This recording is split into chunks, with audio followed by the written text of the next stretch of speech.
2 hours later. Oh my goodness. Mx23, why is your soil so sticky?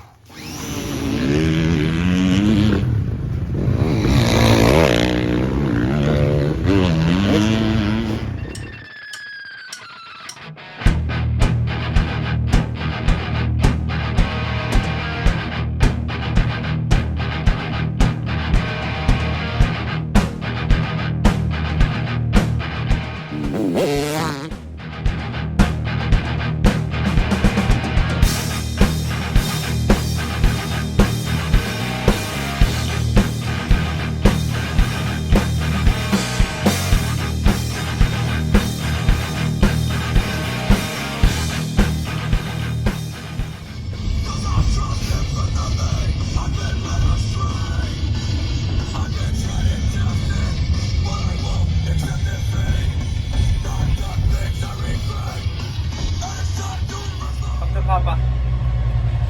Yo.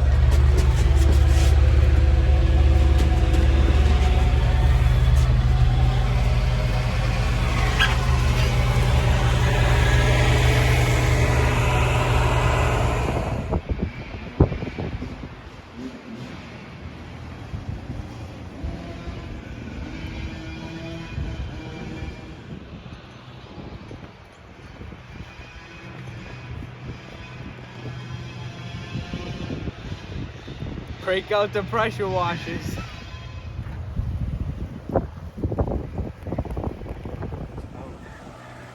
New section.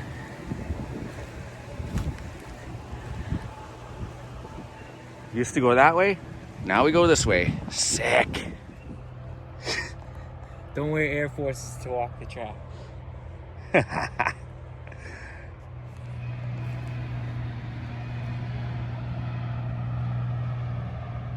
Junk. Yo, it's D. Welcome back to the channel. Thank you for following along. Sorry about the previous video I did this week earlier on my practice day. It was a little unenthusiastic, but today is gonna be a good day. This is April 2nd, 2023. We're at Mx23, a motocross track. Woohoo! I feel a lot more comfortable out here on these kind of settings. This track, in the beginning, you saw I had some track changes, and the conditions were very muddy. But that being said, it was an awesome day. I met up with my buddies from Vermont, New Hampshire, / all around. We didn't get to ride together too much, but the track, for what Dan came through with as far as conditions, were pretty dope. I was stoked. When I got here, we walked the track and checked out the new section, and it was real muddy. Like, we were losing our feet in the mud, like slippery, and the track actually dried out a lot. He groomed it at like 2 o'clock, or I think it was 2. Yeah, around 2 o'clock, and that had ruts for days, as you can see. But yeah, we're just ripping around here, battling with Zach and Pete, my nephew. He was on rails today. He's gone. I had nothing really for him today. I could keep our distance, but I couldn't close the gap too much. Towards the end of this video, he went down after the infield double, and I had to obviously post that just to rub it in a little bit for him. You know, Pete, you know I love you. But gotta shout out to Dan for coming through with this awesome, real thick, mucky track. I thought it was going to be like a swimming pool of mud, but it wasn't bad. It was a lot of rut practice, and yeah, no, I had a great day on my new bike, my Heritage FC350. Kind of trashed it with all this mud, but she'll be all right. She gave it a good wash. It took like, oh my God, 2 hours to get this stuff off. It was like concrete, but all in all, great day. It was the weather was perfect. It was sun shining, as you can see. And yeah, I was not riding to my limit today. Not my limit, but I wasn't being very aggressive. I was very cautious because I'm not a mud guy and or a rut guy. So today I was practicing like holding the bike with my knees and trying not to fall. So here's a lap at Mx23. That's the start. You get in here and you take a right, Nice mud line right there. I was not greasing the jumps well today. I couldn't clear that. This was real soupy, like right here. You can see it was like concrete slop, but it didn't really affect me. It didn't affect anybody, actually. You just go through it. This left-hander had a nice rut in it with a roller, and then you're in these rollers. This camera view is chest mount, just giving you a different vision. I don't want it to be stale. I was going inside all day here, which was tough to get around that sprinkler pipe or whatever it was. Jumping this, I wasn't really greasing that. I had trouble clearing that all day. Trying to rail this, it was slippery here, so I wasn't fully on the gas. That's Zach on the right. This section was real deep muck mud, like just point and shoot, get in it and go. I don't know why I was struggling to clear that table. Most all the tables I was really struggling to clear. My jumping game was not in check today, but Zach jumped over me. I don't really jump the jumps if someone in front of me is not doing it. I don't know what's gonna happen, so I wasn't risking it today. That was nice mud right-hander to this step down to this table. I was hitting this table, kind of cased it right there, but the mud made it challenging to get a good run at it. I was minting it end of the day, and so sometimes just stuff like this happens.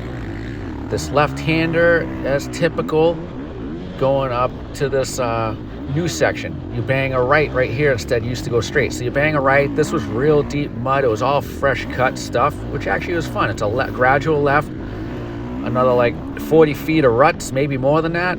Like a couple singles there, and a hard left-hander to a mini double to an instant right-hander. Mini double right there, instant right-hander. This was all mud, so when this is dry, it's going to be a lot faster. And then we're back on the regular track. That table to the right-hander here, that goes to the left-hander before the starting stretch or where you get onto the track. A lot of mud today. Practicing mud, practicing holding the bike with my legs. I couldn't really do it too much, but I know when I did, it helped in the mud because your body would go with the bike. So I'm just doing that and trying not to sit down too early in the rutted turns, which kind of makes me nervous because obviously you want to stay in the right. A lot of it. I noticed my bike, these Husqvarnas or KTMs, turn down really easy, so I want to make the turn sharper than the turn is, right? So that your rear wheel's stuck in the rut and your front wheel hops out of it, you're kind of doing like a drift. It's kind of funny if you know what I mean. That's what I feel like on these bikes. The fork it pumps up halfway through a moto and it won't do what you want. It gets real harsh. Anyway, this double I was hitting almost every lap, except like I said, if someone, like this fella didn't jump it, so I'm not going to jump it. I'm just trying to be safe. I don't know if someone's down on the other side, but I had a lot of fun and really enjoyed this mud. I typically would not have come or I'm trying new things. I'm trying to be open-minded about the conditions and the style, the way I ride. I was trying to use those. I was kind of jumping that into mud. I was ripping down. I said, Zach,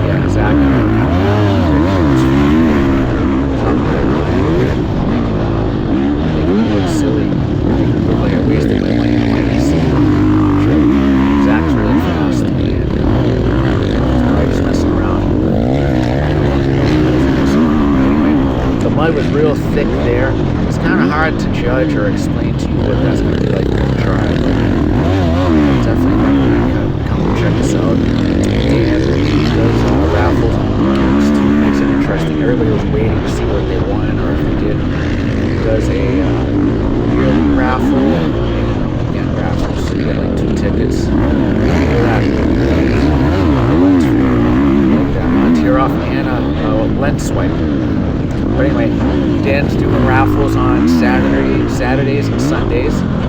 He's got like some small stuff, t-shirts, gas cans, goggles, gloves. There was like 5 items raffled off, which is pretty cool. Everybody gets into it, and it's $40 to ride. It doesn't seem like he's gonna raise the price this year, just like everybody else went up to 50. I think Dan's gonna try to honor the whole price on it. So that's worth a shout out. He's a motocross loves this sport. He's giving back to the sport. I love that. But anyway, like and subscribe to the channel. Continue to watch. The changes on the track are pretty dope. I think when they're dry, they're going to be pretty high speed, which opens up this track a little bit. That section was kind of high speed that it wasn't already, but now you're going to have a couple switchbacks, and it's just going to add more time to the lap, which the track needed it, in my opinion. But anyway, like and subscribe to the channel, and thank you for watching, and we'll catch you at the next track.